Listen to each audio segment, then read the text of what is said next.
What's going on? Your boy back at it again with another hot review for you. Drams on deck. Today, we have a heavy hitter. Today we have a sample. We got this from the Whiskey Exchange. This is the Balvenie 2003 Peat Week. Yes, sir. I got this as a sample. I did a opening review, and I actually showed it at this bottle in one of my packages, open review. So this is the Balvenie 2003 Peat Week. Just so you can push in on it. They actually currently in the stores. This is also bottled at 48.3%. So it definitely has some ABV to it. But in the stores now, you will see the 2014 Peat Week.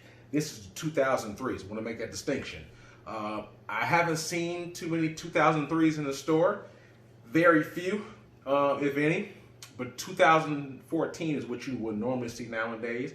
So this one was, from reviews I read, was one of the more highly better reviewed one. But I thought try this one. If I like it, I'm like, okay, I can maybe shoot for the 2014. So as you know, Balvenie doesn't really do peat. They're more of a sweeter side, which AKA like bourbon cask and different kind of oak like sherry oak and virgin oak, those type of things. So peated whiskey in the Balvenie is, like I said, that's not necessarily the calling card, but I'm a huge fan of Balvenie. I love their drams. I love what they do. David Stewart, the master distiller, is pretty much a legend in the game. So for me, I just want to try it out and see how they do the peat. So like I said, right now, this sample was, I can't really recall how much it was. Probably we'll say $15, somewhere around there for the sample. So it's not super expensive, to say the least. The bottle of it, if you can get it 2003, like I said, it's going to fluctuate. I know the 2014 Peat Week is going around, or at least around here, in the $80 price range. Maybe more, maybe less. The $80, give or take, higher or lower, is what you're going to pay now, for, at least in this area, for a 2014 Peat Week. So just FYI. So on the nose, wow, you definitely pick up the peat right on the nose. It smells like a campfire, almost like a Lefroy, but more of a mild Lefroy. So Lefroy, when you open up a bottle of Lefroy, you can smell it 5 feet away. It has a very distinct, pungent smoke campfire type of smell to it. This has a similar quality, but just turned down. So let's just say the campfire smoke smell is like a level 9 or a 10 on a Lefroy. This 2003 is probably on a level 6.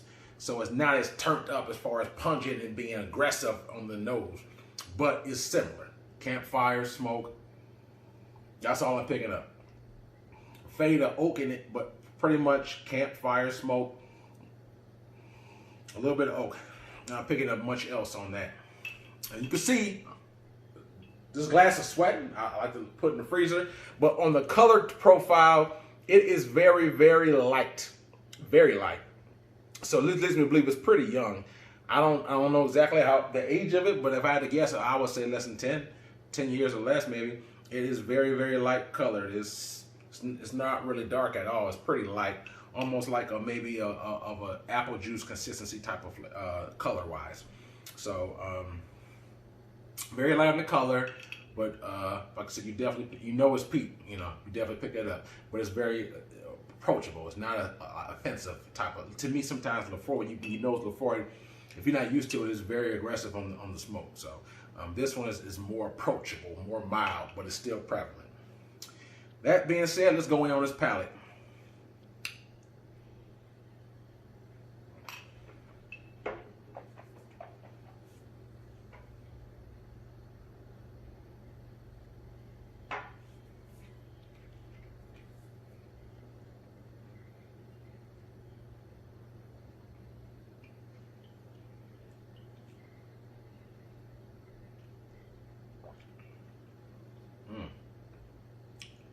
I'm gonna make a correction. It's 14 years old. It looks younger, but it's 14-year age statement on this. Just FYI. I'm gonna make that clear. So That first shot, you definitely pick up smoke, campfire. I don't pick up a lot of sweetness on this.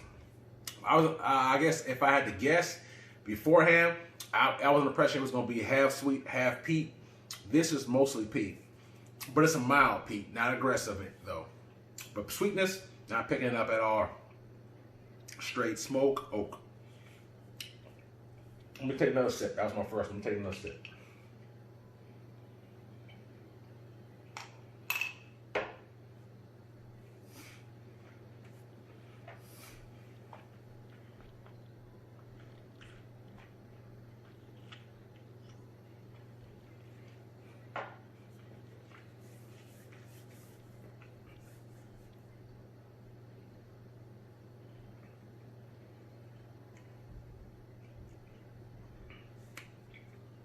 Very mild, approachable peat.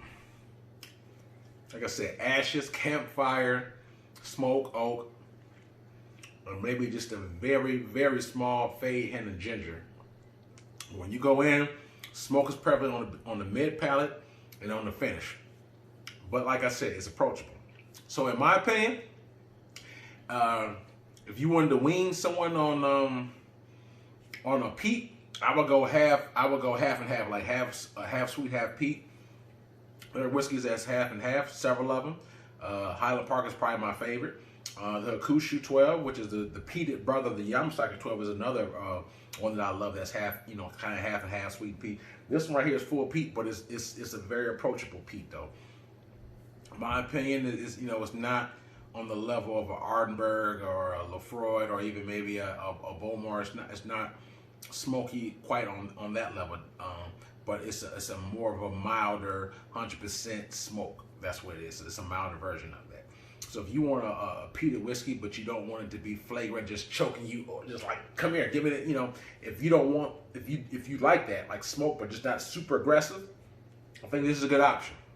If you are a peat monster and you just love peat all day, every day, and you just like it heavy, thick, this probably gonna be light to you. As far as on that smoke. It's definitely prevalent, but it's like I said, it's a lot more approachable though. It's more docile, you know what I mean? So, I was expecting sweet peat. It's full peat, but mild peat, or I would say subdued peat. But not really any sweetness on it. It's campfire, smoke, oak.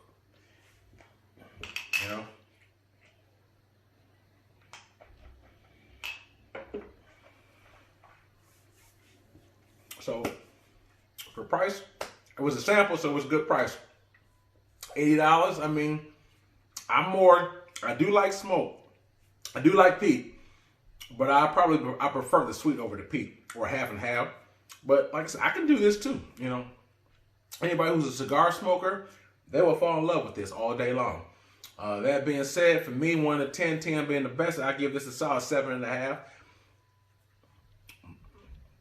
Only because, like I said, I tend to lean towards the sweet more so than the peat. This is full peat.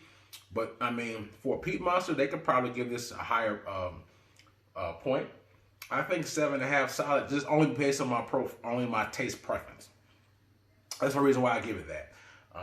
Like I said, 7.5 all day. Which is a good score, actually. It's pretty good.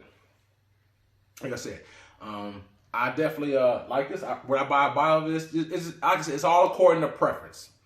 Probably not, only because, like I said, when I do peat, I prefer half and half, so to speak. And so that's just based on preference. There's nothing wrong with this. This is a very good dram. You know what I'm saying?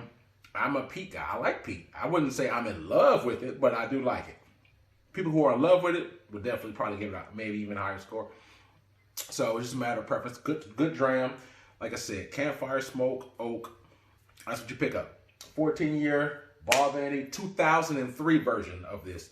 Bottle at 48.3%. Yes, sir. So this is the only sample I've ever had of that. Pretty good dram. So, I think it's a very good product, knowing that Balvenie doesn't really do peat. So they did a good job with this. Believe it or not, even though it's not something it's not my first go-to in the Balvenies that I have, but definitely a good dram though. So That's what it is. Like I said, if you liked it, if you like that type of flavor profile, 2014, 2003, you can probably get anywhere in, like I say, $80, $90 range. So check it out. Hit that like button, hit subscribe button, hit me in the comments. Till then, signing off. Drams on deck. Yes, sir.